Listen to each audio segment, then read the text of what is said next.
Renato Gaúcho apresenta A Força do Amor. Eu não pensei duas vezes quando meu filho me pediu para vir morar comigo. Segundo me contou, o dono da casa onde ele morava com a mulher estava pedindo o imóvel. O contrato de aluguel tinha vencido e o proprietário não estava querendo renovar. Seria só até ele encontrar um outro lugar para morar. Olha, eu achei até bom. Porque há muito tempo eu me sentia sozinho ali naquela casa. E era uma casa grande. Tinha espaço para abrigar mais 2, 3, 4, 5 pessoas, se fosse o caso. Já no final de semana seguinte, eles chegaram. A verdade é que também para mim, além da companhia, foi uma mudança vantajosa. Porque a Sheila, a esposa do meu filho, passou a me ajudar no serviço de casa, já que eu trabalho o dia todo e chego em casa sempre muito tarde da noite. O problema é que já no sábado seguinte, eu me deparei com uma situação inesperada. Inesperada e até certo ponto embaraçosa. Eram 9:30 da noite quando entrei pela porta da sala. Entrei e já dei de cara com a minha nora sentada no sofá, com a cabeça assim escondida no meio dos joelhos, chorando copiosamente. Fiquei super preocupado, me aproximei e perguntei: "O que foi, Sheila? Você está chorando?" Ela então ergueu a cabeça e, entre soluços, falou que tinha brigado com o Sérgio. Mas, meu Deus do céu, brigaram por quê? O Serginho não toma jeito, seu Nivaldo. Faz tempo que a gente anda se desentendendo. Ele age como se fosse solteiro. Acha que pode ficar saindo todo final de semana e só voltar de madrugada. Enquanto isso, eu fico sozinha, só imaginando o que ele anda fazendo. Que coisa! Eu não tinha nem ideia de que isso estava acontecendo, até porque eu nunca me meti, nem perguntei nada sobre a vida conjugal dos dois. Claro que dei toda a razão para minha nora. Não fazia sentido o Serginho sair para a balada como se ainda fosse um rapaz solteiro, sem compromisso, e deixar a pobre da esposa sozinha em casa. Principalmente sendo, como ela mesma disse, uma coisa já habitual. Depois, mais calma, ela me contou que já fazia tempo que ele agia daquele modo. E eu então lhe prometi que ia falar com ele. E de fato, já no dia seguinte, o chamei num canto para conversar. De saída, ele já foi se justificando. "Ah, que tem, pai? Não estou fazendo nada de errado. Só estava tomando uma cervejinha com os meus amigos, nada demais. Puxa vida, eu dou duro a semana toda. Será que eu não tenho direito de relaxar no final de semana?" Achei ele que é boba, fica pensando bobagem. Mas, meu filho, você é um homem casado. Tudo bem que você tem direito a se divertir, mas e a tua mulher? Como é que ela fica? É claro que de vez em quando eu também saía para tomar a minha cerveja, conversar com um amigo. Só que convenhamos, eu era viúvo. E além disso, não chegava a altas horas da madrugada do jeito que ele fazia. A minha nora tinha toda a razão em reclamar. Enfim, acabei lhe dando aquela dura, assim em forma de conselho. Só que infelizmente não adiantou muito. Já no final da semana seguinte, ele repetiu a dose. Ficamos ali, eu e a Sheila, na sala, fazendo companhia um para o outro, assistindo filme e conversando até altas horas da madrugada. Até que, de repente, o Serginho entrou pela porta. Quando nos viu ali, se espantou. "Nossa, estão acordados até agora?" Passava das 2 horas da manhã. Eu realmente nem tinha me dado conta de que era tão tarde. No sábado seguinte, eram 10, 10:30 da noite, Eu ainda estava jantando, tinha acabado de chegar. Escutei os dois discutindo lá no quarto. Meu filho dizendo que ia sair, que ia tomar chopp com os amigos, que precisava de um ar puro, de um descanso, já que tinha trabalhado a semana toda. E a minha nora tentando impedi-lo. Aquilo já tinha virado rotina, eu nem me importava mais. Não demorou muito e ele apontou no corredor, dizendo que ia sair com o pessoal para tomar uma cerveja. Como se precisasse dizer. Era uma coisa que ele fazia todo final de semana. Só que desta vez não falei nada. Tudo bem o pai dar um conselho, indicar um caminho, dizer que aquilo não está certo. Só que eu já tinha falado. E convenhamos, meu filho tem 28 anos. Terminei de jantar, esperei para fazer a digestão, depois tomei um banho e fui lá para o sofá assistir televisão. Minha nora continuava no quarto, com toda certeza chorando suas mágoas.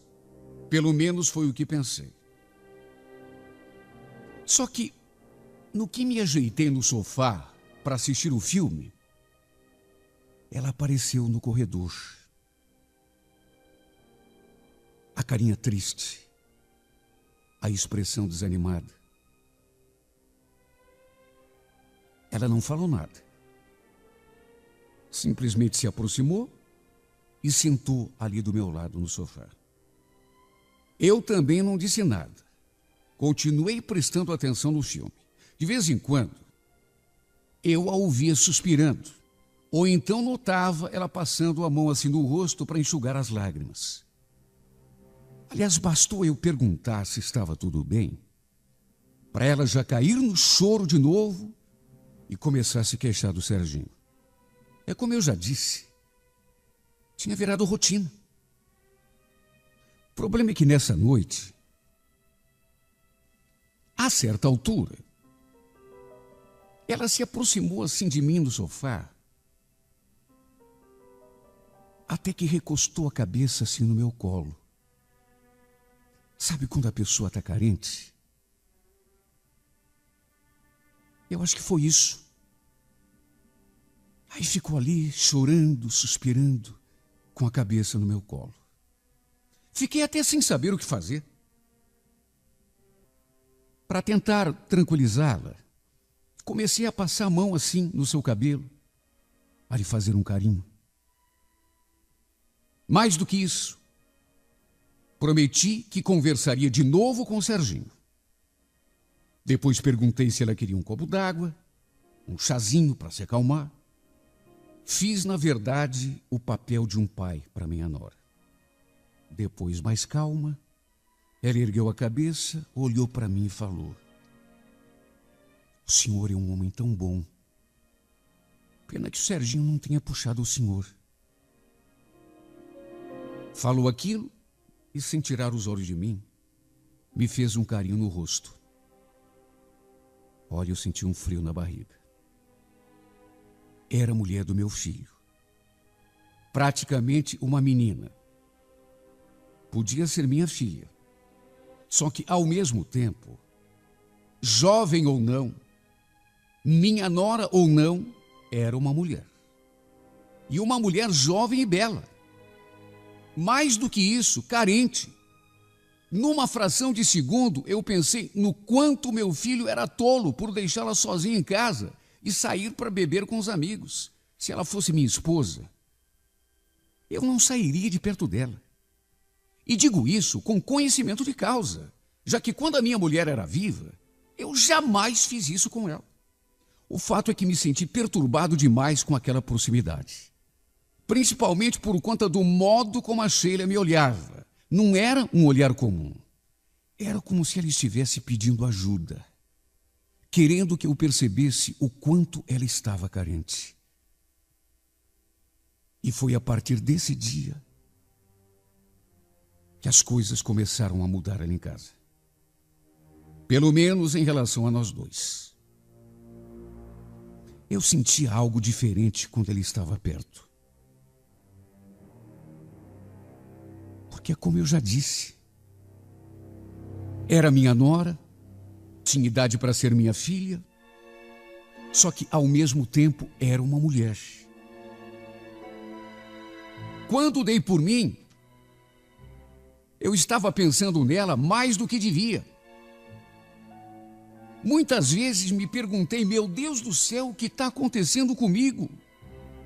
Por que eu não consigo tirar essa menina do meu pensamento?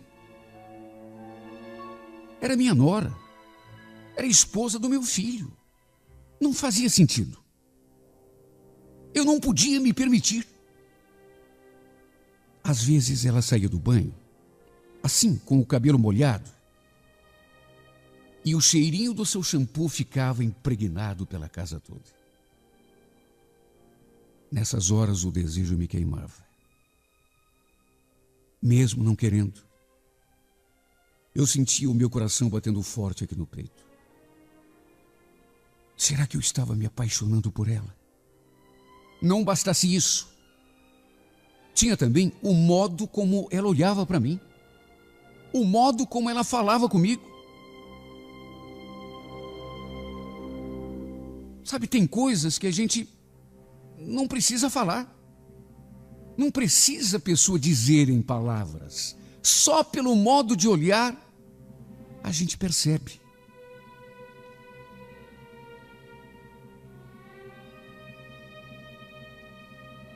À noite, no meu quarto, eu rolava na cama, me recriminando, me condenando e, ao mesmo tempo, sonhando. Não sabia ao certo o que estava acontecendo comigo. Só sabia que a cada dia que passava, aquilo se tornava mais forte e mais intenso dentro de mim. Até que chegou aquele final de semana. Eram quase 10 horas da noite quando eu cheguei do serviço. A Sheila sozinha na sala, para variar. Perguntei pelo Serginho e ela disse que ele tinha ido para o bar com os amigos. Eu então tomei um banho, troquei de roupa e nesse meio tempo ela esquentou um prato de comida para mim. Jantei e estava pensando seriamente em dar uma saída, quem sabe até encontrar o meu filho no boteco. Só que, para minha surpresa, no que estava levantando para guardar o prato na cozinha, ela se antecipou. Pode deixar, seu Nivaldo, eu guardo para o senhor. Ela falou assim e veio ao meu encontro. Só que, em vez de pegar o prato, ficou parada diante de mim, me olhando fixamente. E que força tinha essa mulher no olhar, meu Deus. Tentei disfarçar a emoção, mas só Deus sabe o quanto foi difícil, porque eu tremia. Ela, ao contrário, parecia bem à vontade. Era a mulher do meu filho. Minha nora, eu tinha consciência disso, mas só de olhar para ela, de sentir o seu cheiro, de ouvir a sua voz, o meu corpo todo se agitava. Tem coisas que não dá para evitar. Como isso pode estar acontecendo comigo, meu Deus? Era o que eu não parava de me perguntar. Não era certo. Era minha nora, mulher do meu filho. Desde que ficara viúvo. E isso já ia lá para 6 anos. Eu nunca mais tinha gostado de outra mulher. Cheguei até a me envolver com algumas, mas nunca mais consegui me apaixonar. Aí quando acontece, porque nessas alturas, eu já estava convencido de que estava apaixonado por ela. Pois quando acontece, é por alguém que não fazia sentido. É por alguém que não era para mim. É por alguém em quem eu não podia pensar como mulher. Era esposa do meu filho. Tudo bem que se aquilo estava acontecendo, a culpa, na verdade, era dele. Ele Ele que não cuidava da mulher. Ele que deixava a mulher em casa e ia para a rua beber. Se ela estava carente, se ela tinha se aproximado de mim, a culpa era dele. Mas sendo dele ou não, continuava sendo sua esposa. Esposa do meu filho. Triste sina para um velho como eu que já tinha até perdido a esperança de amar outra vez. Foi quando ela fez menção de pegar o prato. Só que em vez de pegar o prato, pegou foi a minha mão. Me arrepiei todo. E por instinto, já lancei um olhar na direção da porta, antevendo meu filho entrando a qualquer momento e se deparando com aquela cena. Fiz até menção de recolher a minha mão. Só que aí, sem tirar os olhos de mim, ela foi me puxando. Foi me puxando e foi se aproximando, e mais do que isso, foi levando a minha mão de encontro ao seu peito, até encostá-la no seio. Depois, sorriu. Um sorrisinho ao mesmo tempo malicioso e tímido. Sentindo o seu seio na pontinha do dedo, me deu até um arrepio na espinha. Um arrepio que foi passando pelo corpo todo. Tão logo escutei o som da sua voz. Ainda é cedo. O Serginho vai demorar para chegar. Ela falou aquilo e já veio com tudo para cima de mim, colando o seu corpo no mão, colando o seu corpo no meu, aproximando sua boca da minha. Eu sei que tem muito pai nesse mundo que não respeita o próprio filho, assim como tem também filho que não respeita o pai. Só que, sem querer me eximir de culpa, não era bem isso que estava acontecendo ali. Se eu disser que não queria essa mulher para mim, estarei mentindo. Eu queria. E só Deus sabe o quanto. Só eu sei o quanto a desejava. Só eu sei como queria rolar com ela nua, no chão daquela sala, ou então levá-la para o meu quarto, provar do seu beijo, sentir o cheiro e o sabor daquele seu corpo lindo. Nessa hora, eu me senti como se estivesse sendo tentado pelo próprio demônio escondido naquele corpo de mulher. Eu nunca pensei que fosse passar por uma situação dessas. Meu Deus, me senti tentado a trair o meu filho com a minha nora. Que absurdo! Ela me puxava tão forte para si, procurava minha boca. A vontade de pecar era grande, quase insuportável, o desejo quase irresistível.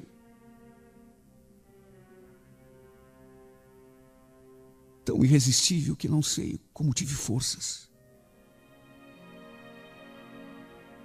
O fato é que, apesar de desejar esta mulher mais do que tudo na vida, não tive coragem de fazer isso com meu próprio filho. Como, meu Deus, eu me olharia no espelho no dia seguinte? Com que cara eu olharia para o meu filho? Eu seria um canalha, o pior cafajeste da face da terra.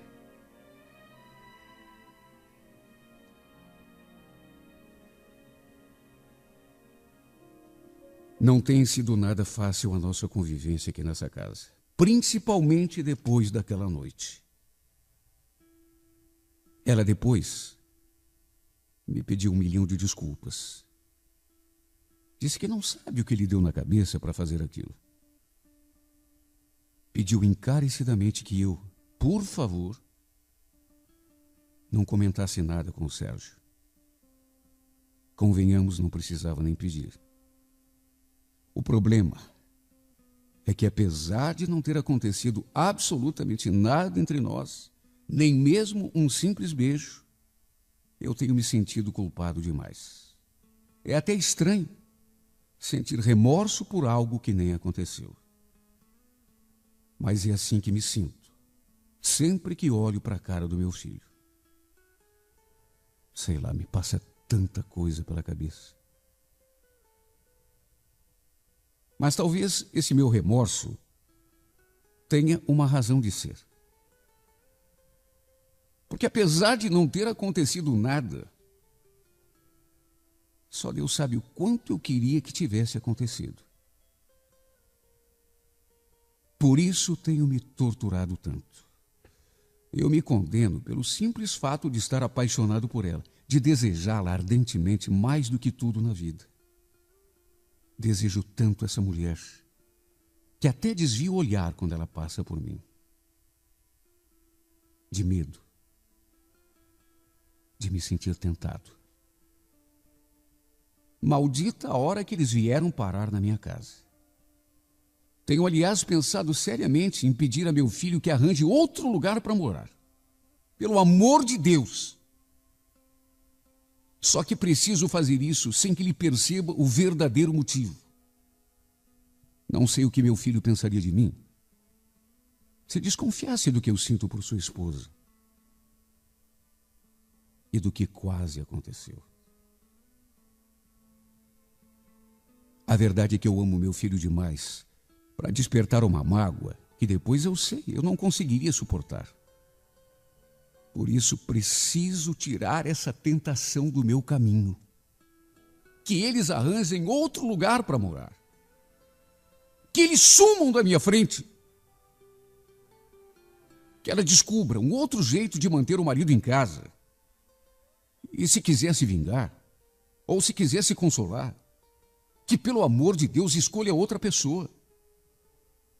Até hoje não sei o que ela sente por mim. Se é que sente. Ou se quer apenas alguém que povoe a sua solidão, enquanto meu filho vai para a rua se divertir. Seja como for, eu não estou mais em idade de consolar mulher carente. E muito menos de trair meu próprio filho por uma paixão absurda, estúpida.